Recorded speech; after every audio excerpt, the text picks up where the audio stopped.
Come to you live from our studios here at Kokomlemle in Accra. This is JoyNews Prime with me, Faustina Safo.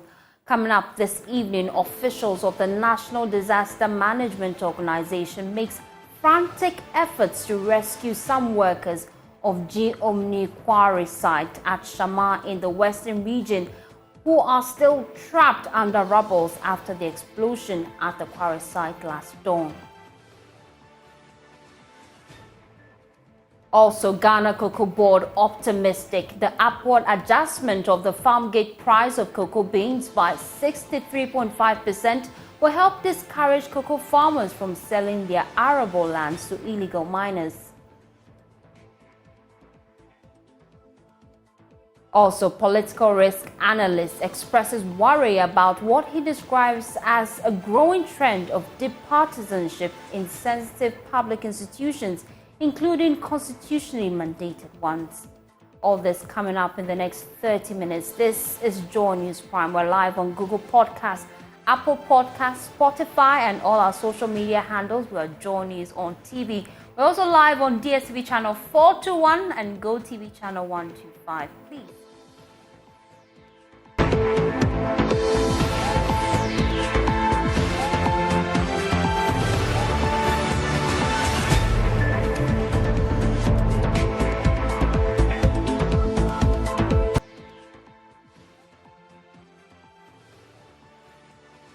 Choosing us. Now, tonight, officials of the National Disaster Management Organization are making frantic efforts to rescue some workers of G-Omini Quarry site who are still trapped under rubble after the explosion at the site last dawn, though the cause of the explosion is yet to be established. 4 people we know have been confirmed dead and 5 others injured. The District NADMO Director, Michael Yan, who is leading the rescue mission there, says about 3 other communities have been affected by the explosion. The latest issue on the ground is yet we haven't found the missing staff. So we are also searching for them. But as I'm speaking to you now, we haven't seen anyone. Have you been able to establish the cause of this explosion? We haven't. At the moment, we haven't. But with National Service too, they are on the ground. So by the course of the day, maybe the cause of the fire will be established. So what have you gathered with your initial assessment of the area, the number of people injured? Do you have a figure now? What do you have on ground? Yes, so far it is confirmed that 4 people were there, 5 were injured, 4 are missing, which we are not finding them. So at the moment, this is what is on the ground. Now, we know that some residents and communities have also been affected by this explosion. You've been doing an assessment of the area. What's the impact? Yes, some of the communities around the place have been affected. About 4 or 5 communities were affected by their buildings. Their buildings, they are receiving on cracks, ceiling, and some of the cheap compounds also affected. So we are collating the data. So we won't finish today. Maybe tomorrow we will finish.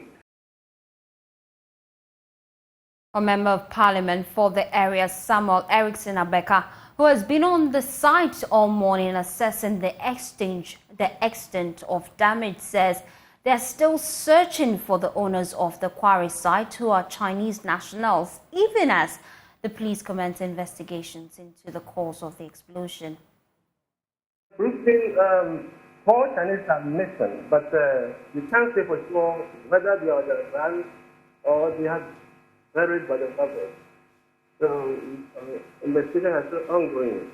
Because from the bodies recovered, so there's 3 Ghanaians and 1 Chinese, they have commenced. They have died. Others have also been referred to hospital. 4 are still receiving treatment on the victim. So the Chinese, the 4 Chinese I can't say for sure. I'm still searching through whether the vehicles were badly damaged. And at the time of the hour that night, between 10 to 11 o'clock, one wonders whether they will have any difficulty to escape, looking at the rapidity of the explosion. Meanwhile, the Western Regional Minister Kwabena Otredakomenta has told journalists that the company at the center of the explosion, STA Adamson Enterprise, formerly known as G-Omini Quarry, is not fully licensed to operate per his checks with the Minerals Commission. The regional minister has, however, assured that the owners of the site will be brought to book while pledging to intensify visits to both mining and quarrying sites in the region to avert possible disasters. I believe that we need to intensify our monitoring of all the sites that we have. The other one was like gold, but this one is a quarry. Irrespective of that, they are all mining sites, and we need to look at our safety critically. My information is that the Minerals Commission has not gone through all the process with them. So now that we are doing an investigation, we should be able to catch up with the owners of the mine and then go forward, investigate, and see exactly what is happening already. We are aware that 4 people have died, and then another 4 are injured. 2 or 3 of them are in critical condition. 1 is better, but the other 2 is very critical, and 1 has been discharged. We have to send our heartfelt condolences to the family of all those who have lost their lives because of this incident. But I strongly believe that we need to intensify our inspections on all the mining sites that we have. This is an old mine, and I believe that they should have been doing the right thing. The fire service is here, the police is here, and then they are doing their investigations. If you look at the way the bodies had been tattered because of the blast, you could actually feel the impact of the blast on the mine. But I believe that we'll be able to get to the bottom of the cause of the incident and put in the remedies that are needed. My information from the Minerals Commission is that they have not been fully licensed. So I believe that is part of the process. I don't know how they got started mining without the full complement of their licenses. But I also do believe that if they knew that they have started the process, they should have also been monitoring them as we are going through the process. Let's shift our attention now to some agricultural stories. The Ghana Cocoa Board is optimistic that the upward adjustment of the farm gate price of cocoa beans by 63.5% will help discourage cocoa farmers from selling their arable lands to illegal miners. President Akufo-Addo announced a bag of cocoa beans will now be sold at 1,308 cedis for the new cocoa crop season.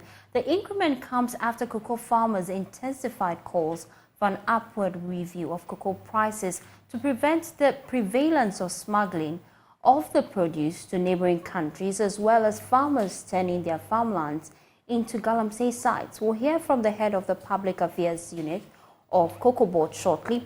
First, let's hear President Akufo-Addo announce the new prices of the cocoa beans at Tepa in the Ashanti region.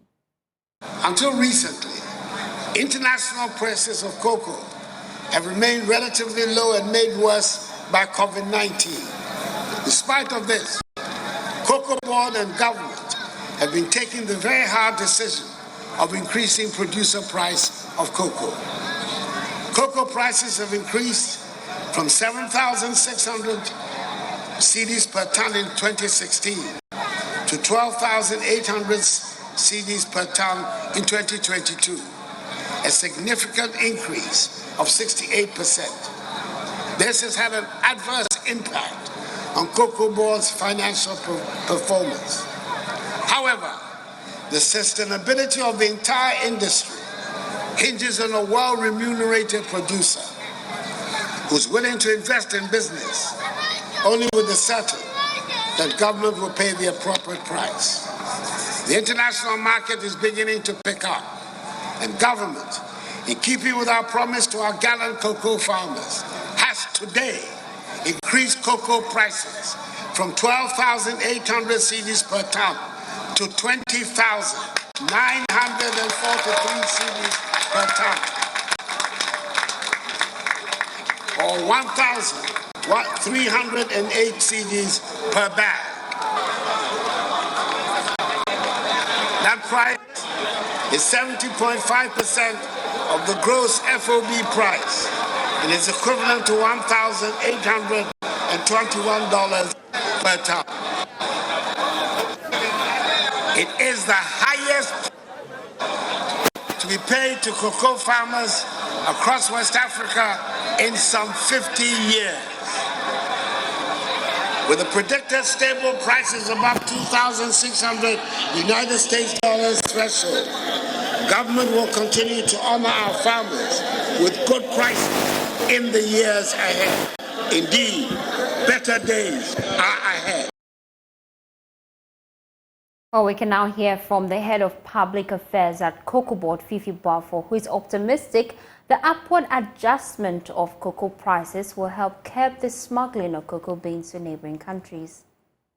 Take into consideration the weighted average. We say weighted average because I'm sure a lot of people will go on the internet and quote the figures at the prevailing market at international level and use it as the basis of calculating the farm gate price. But the farm gate price is actually determined based on sales over the years because we start selling way ahead before the season begins. So the weighted average is what is used in determining the farm gate price. When the farm gate price is arrived, when the weighted average is arrived on, then we take into consideration other industry costs, and that has been the practice over the years. However, this year there was a change. Usually, what we used to do was to take out industry costs, and then we arrive at the net FOB and a percentage not less than 15% is given to the cocoa farmer, not less than 70% is given to the cocoa farmer. However, this year, the new directive was that we should give gross FOB, a percentage of the gross FOB, as a way of insulating farmers from any excesses in the industry costs, such that farmers' income would rise. Well, let's stay on agriculture because President Akufo-Addo has urged traditional authorities to release lands to facilitate large-scale commercial farming under Phase 2 of the government's Planting for Food and Jobs program. He proposes a flexible payment arrangement between the custodians of lands and farmers rather than the present order of upfront payment. The president also wants chiefs to refrain from releasing agriculturally designed lands for real estate development. Nail Jima was at the president's meeting with the National House of Chiefs in Kumasi. He filed this report. Majority of the 15.7 million hectares of agricultural lands in the country are owned by traditional authorities. Under the PFJ2, at least an agricultural zone of 300 hectares will be developed through public-private partnership. The zones will have all the necessary infrastructure to ensure all year-round farming. President Akufo-Addo is pleading with custodians of the land on flexible terms since upfront payment discourages investors. An agricultural zone under this program is described as a large contiguous tract of arable land of not less than 300 hectares. For each agricultural zone, government will partner with the private sector to provide necessary irrigation infrastructure, develop access roads to production hubs, extend power, i.e. solar, hydro, and provide mechanization services. As custodians of our lands, I'm appealing to you, Nananum, to release farmlands to facilitate large-scale commercial farming under this program. Unlike in the past, where government acquired lands under executive instrument. Under PFJ2, we would entreat you to give lands out willingly to your subjects with the understanding that they pay back in kind and over time. The huge cost of paying for land upfront discourages agricultural investment. We're moving away from state land acquisition for agricultural purposes with the hope that this program will set up a new course for land acquisition. It's also come to my attention that already delineated agricultural lands are being released for real estate development. I thus encourage you to manage the temptation of converting lands for non-agricultural purposes, as our collective interest in food production depends on it. Meanwhile, President of the National House of Chiefs, Ojiahohoya Ojibi II, wants fight against illegal mining enhanced to protect existing farmlands. But one area that we should all be looking at is Galamsey.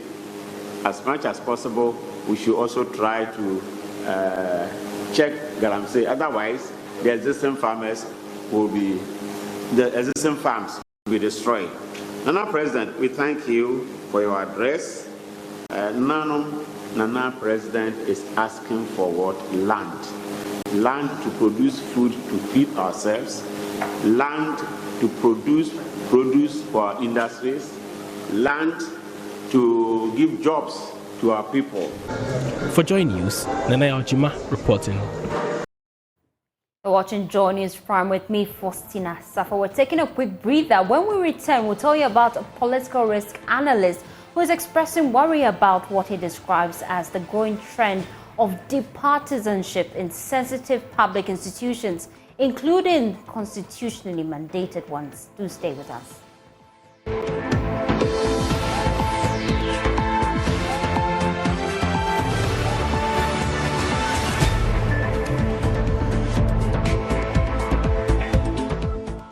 Well, thanks for staying with us. Political risk analyst Dr. Tio Champong has expressed worry about what he describes as the growing trend of deep partisanship in sensitive public institutions, including constitutionally mandated ones. Speaking on the alleged leak tape plotting the removal of the IGP on Newsfile, Dr. Tio Champong said it is a national security issue that threatens democracy in the country. Hence, a thorough investigation is needed.